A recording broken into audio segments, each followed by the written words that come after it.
Bonjour à tous, merci de suivre l'édition de la mi-journée sur RTI2, la chaîne la plus proche de vous.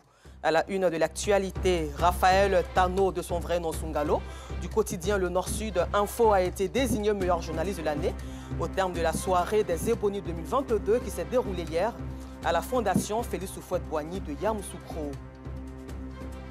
Et puis au Nigeria, plus de 94 millions de Nigérians ont voté hier.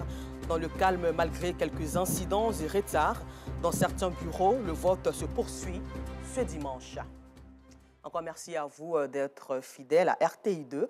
Raphaël Tano du journal Nord-Sud a été désigné Super Ebony 2022. La cérémonie des silences et de récompense de la 24e édition du meilleur journaliste s'est tenue hier, samedi 25 février, à la Fondation Félix Houphouët-Boigny de Yamoussoukro.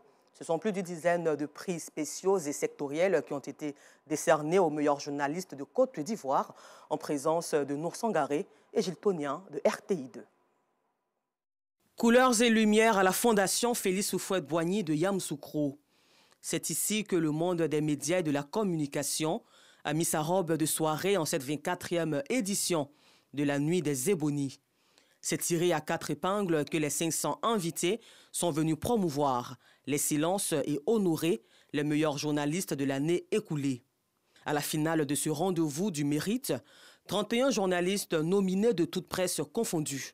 Après délibération, le président du jury, Samba Koné, prend place et l'auditoire retient son souffle. Le Super Ebony édition 2022 s'appelle Raphaël Tano.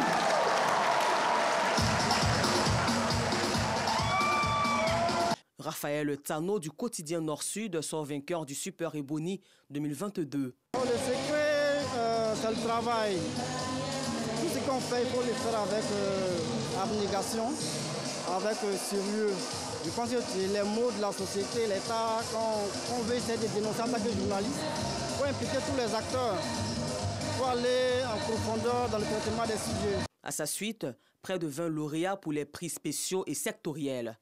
Le prix du meilleur présentateur n'ayant pas été attribué, la radio-télévision ivoirienne RTI repart avec un prix spécial de la promotion du transport remporté par Ami Sissoko de RTI 1 et 3 prix sectoriels remis à Sorosita, meilleur journaliste culturel, et Marthe Akisikra de Radio Côte d'Ivoire, Nouvelle Ebony Radio 2022.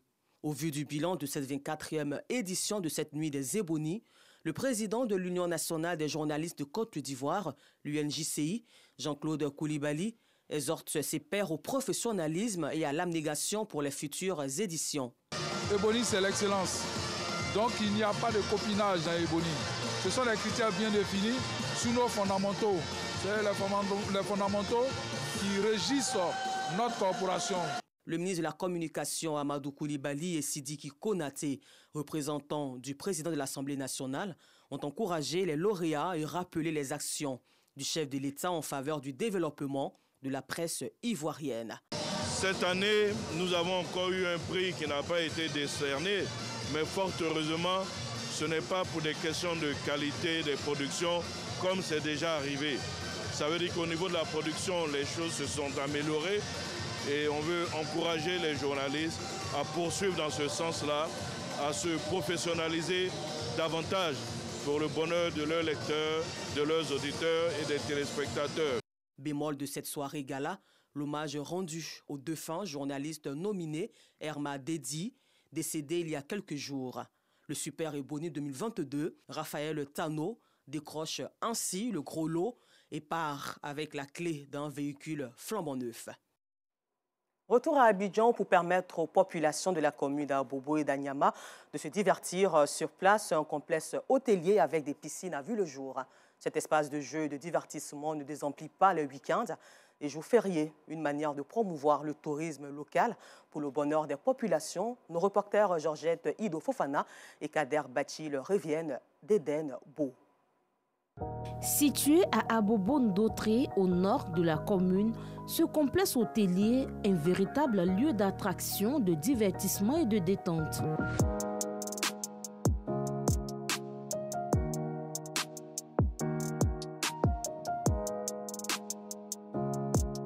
Ouvert ouvert en 2007 comme hôtel de passe, il a été rénové en 2013 avec à l'intérieur une piscine et un bar VIP. Une manière de maintenir les populations d'Abobo et d'Aniama dans leur commune. Nous avons décidé de faire une piscine depuis 2013 parce que quand nous sommes venus nous installer dans ce quartier, d'abord il n'y avait pas de l'eau. Il n'y avait pas de l'eau dans le quartier, donc on s'est créé un forage dans un premier temps. Et quand on a fait le forage, les riverains venaient prendre de l'eau ici. Le patron lui-même, le président fondateur donnait de l'eau aux riverains. Mais après, il a vu que quitter ici pour aller jusqu'à Bassam ou à Jacquesville pour la distraction, la mer et tout ça, c'est trop long. Donc, il a décidé de créer une piscine dans son complexe. C'est ainsi l'idée des piscines est partie. C'est le premier complexe hôtelier de la commune à se doter d'une piscine. Les week-ends et jours fériés, c'est un autre univers. Une réussite qui a favorisé l'ouverture d'une deuxième piscine réservée aux adultes. Quand on a créé la première piscine, et après, on a vu qu'on a beaucoup de clients. Les gens viennent, ils viennent même pour s'inscrire, pour apprendre à nager et tout ça. Mais on a trouvé que la piscine est débordante. Du coup, on n'a plus assez d'espace. Donc, on a souhaité faire une petite piscine en hauteur pour permettre aussi ceux qui viennent et qui ne veulent pas se mêler aussi à ceux qui sont en bas, se baigner aussi à côté.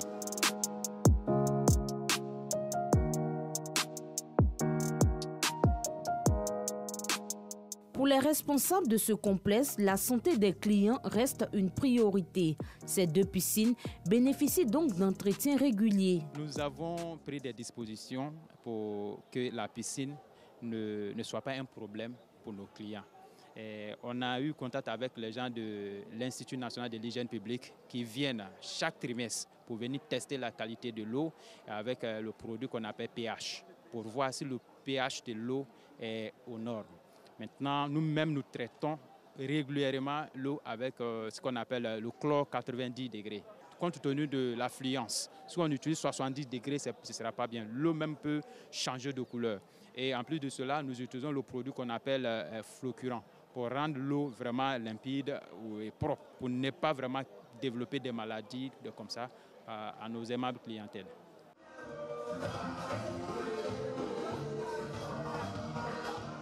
Ici, les jeunes viennent de divers horizons. Certains s'adonnent à la natation quand d'autres préfèrent les jeux de distraction, le billard et le baby-foot.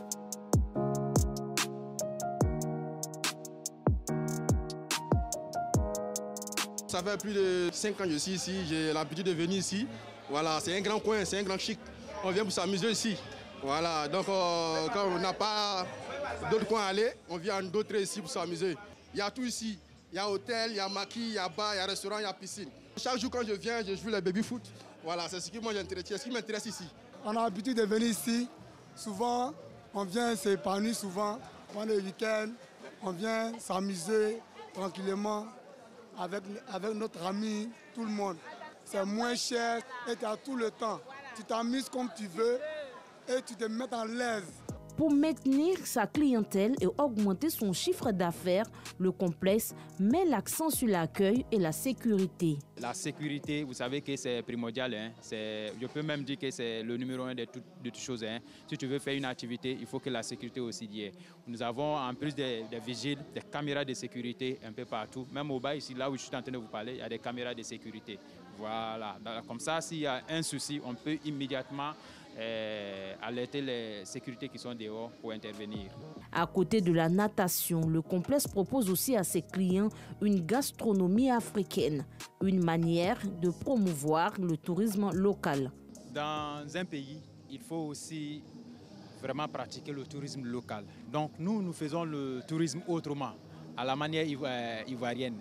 Donc vous voyez, si vous venez ici, vous avez les mets traditionnels. Vous avez vu un peu nos restaurations et tout ça. C'est typiquement africain. Hein? Voilà. Donc, si vous venez ici, vous avez tout ce qui est la nourriture, la mets, c'est-à-dire africaine, quoi. Vous avez ça.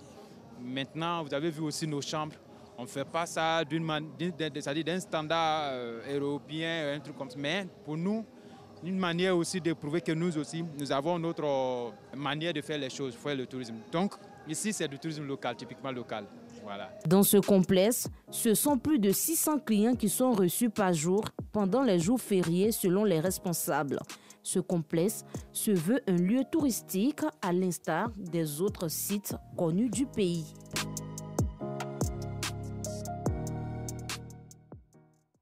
Si à Bobo, les populations arrivent à se baigner à la piscine, les populations de Kouté Sojefia, dans la commune de Yopougon, traversent une situation difficile, situation due à une pénurie d'eau. Depuis des années, ces populations sont obligées d'attendre très tard dans la nuit pour recueillir quelques gouttes au détriment du sommeil. Fatiguées de payer les factures d'eau sans consommation, ces populations crient le ras-le-bol au micro de Théodore Zouzou et Justin Kwasi.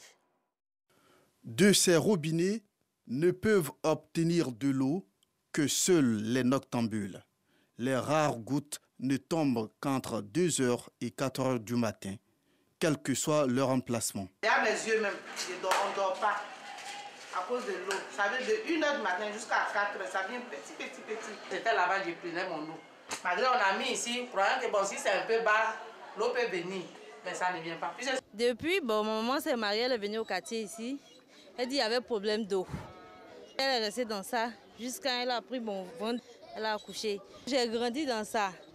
Par la grâce de Dieu, je me suis mariée. J'ai une fille même actuellement. Et on a ce problème d'eau encore. Cette pénurie d'eau amène tous les ménages du quartier Sojefia, Kouté, Solik 3 à avoir un dénominateur commun, les bidons, les barils et des bassines. Cela en vue de constituer des réserves d'eau lors des rares passages des camions-citernes de l'Office national de l'eau potable, ONEP.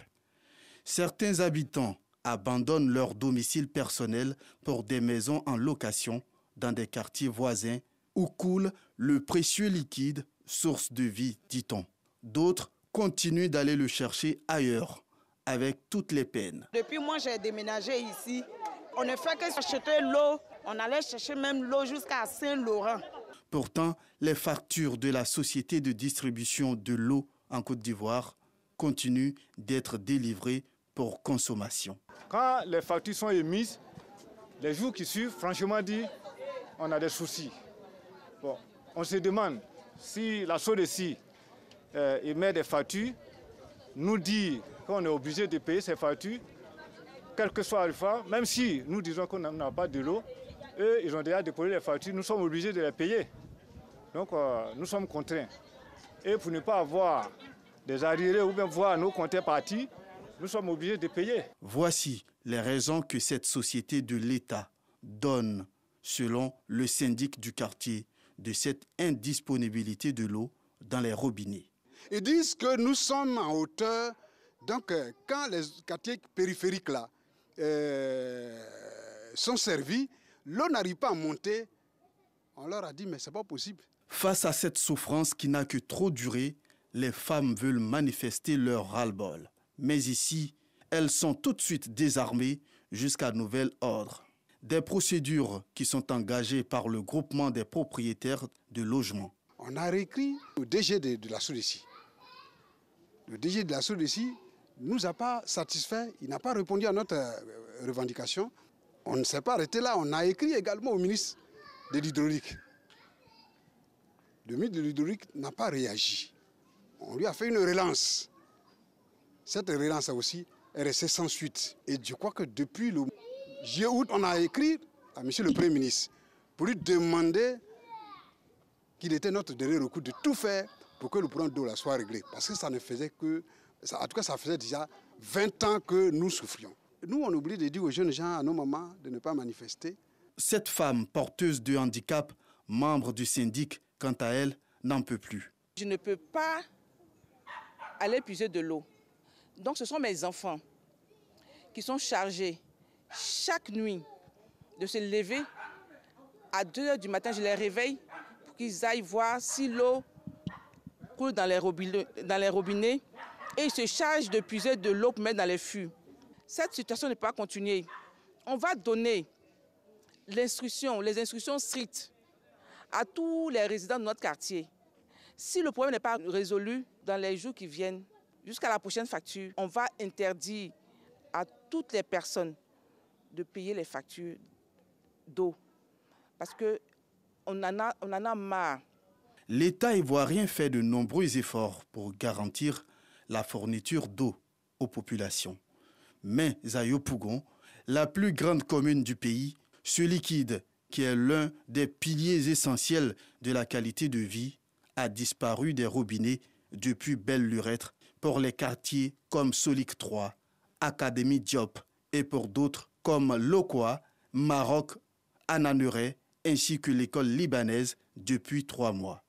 Les populations espèrent une intervention des autorités. Un reportage commenté par Clément Boko. Nous espérons aussi que les autorités de cette zone réagiront pour le bonheur des populations de Yopougon-Kouté. Et puis nous terminons. Les Nigérians ont voté hier, samedi 25 février, globalement dans le calme, malgré quelques incidents et retards. Les 94 millions d'électeurs étaient appelés à choisir leur nouveau président parmi 18 candidats, ainsi que des députés et des sénateurs. Les opérations de décompte ont démarré, mais dans certains bureaux de vote, le vote se poursuit ce dimanche. Encore merci à vous et bonne suite de programme sur RTI2, la chaîne la plus proche des populations.